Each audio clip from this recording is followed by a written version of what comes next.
It's extraordinary to think that from the high ground at the top of West End Fields on a clear day, people could look westward over countryside to the castle at Windsor, 25 miles away. Nowadays, perhaps, for someone in a turret up Fortune Green Road or in an attic on the heights of Fitzjohn's Avenue, the castle is still to be seen, though the fields between have gone.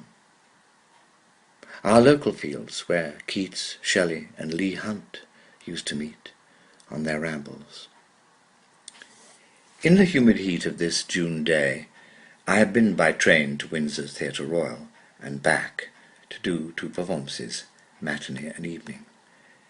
There is an almost continuous strip of scrub and woodland the whole way along the railway embankments and sidings, starting with the ghost of the ancient orchard to the north of the track at West Hampstead Overground Station.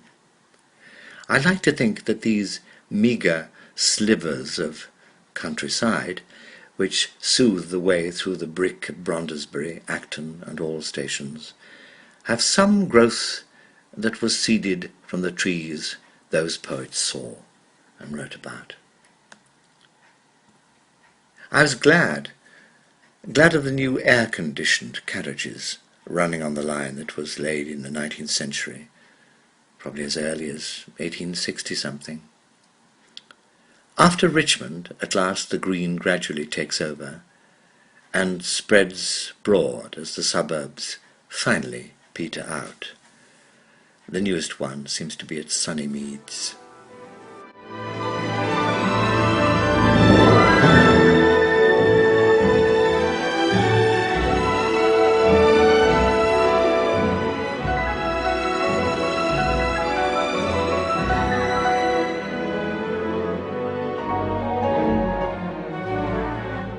The theatre stands in the very shadow of the castle.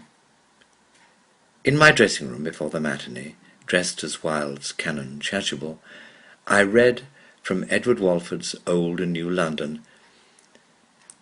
Were London to extend 5 miles further every way, it would still be hemmed in by some of the most beautiful country scenery in England, and the lowness of the fares, together with the rapidity of railway travelling, would render as nothing this extent of streets. The country had taken me a long time to reach. Eventually, as my cue came, I walked into the wings and looked at the cut-out, painted country garden on stage, and remembered that all the London characters in The Importance of Being Earnest, all 4 of them, enter the action in the garden, having come down from London by several trains. With the change at Richmond, it had taken me at least an hour and a half, door to stage door, today. My edition of Old and New London was published in 1895. It's a late edition, the year of The Importance of Being Earnest's London premiere. Although all of West Hampstead's villas and terraces as we see them today had been built by 1895, as well as most of the brick glimpsed through the railside trees as far as Kew Gardens and beyond, the book's illustrations and even the text itself concentrates on the old and picturesque. And despite the word new on the cover of the book, there is not one picture of a new suburb. Even in this late edition, there is not even a drawing of any of the fine villas such as those lining the impressive upper reaches of Fitzjohn's Avenue, opposite the site of Shepherd's Well, though of course there's a quaint illustration of Shepherd's Well. Modern, that is the then contemporary West Hampstead, is simply described in the text as built over.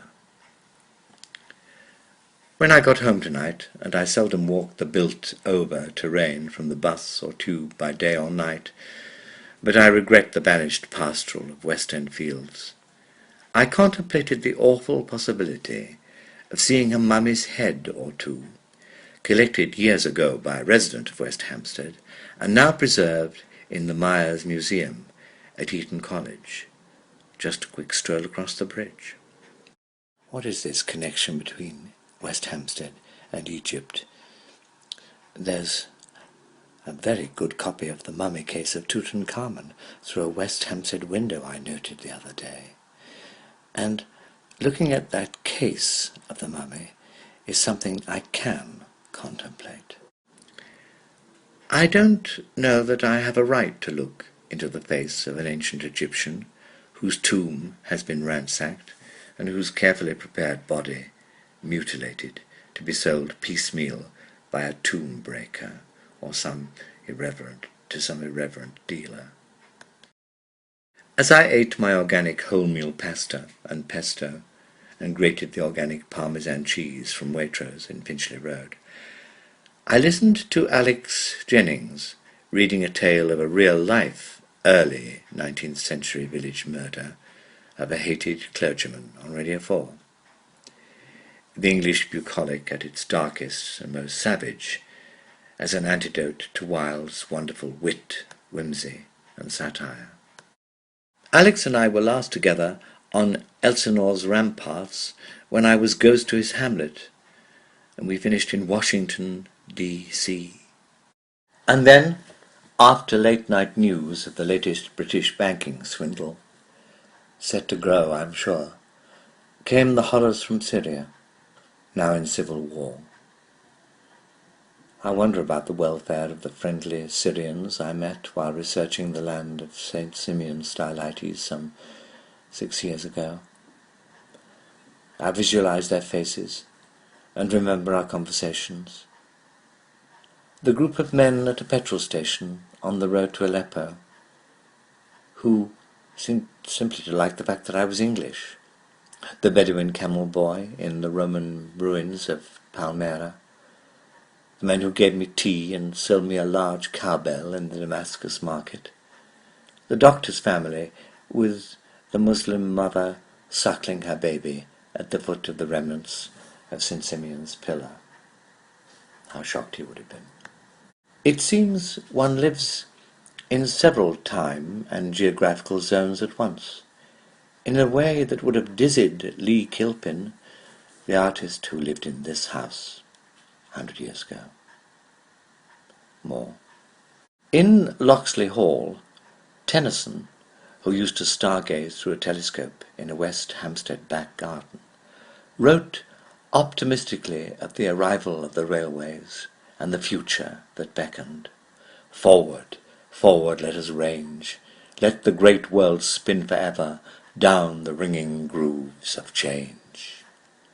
But only a few lines before that he says of the heavy blossomed bower and the heavy fruited tree, there, methinks, would be enjoyment more than in this march of mind, in the steamship, in the railway, in the thoughts that shake mankind.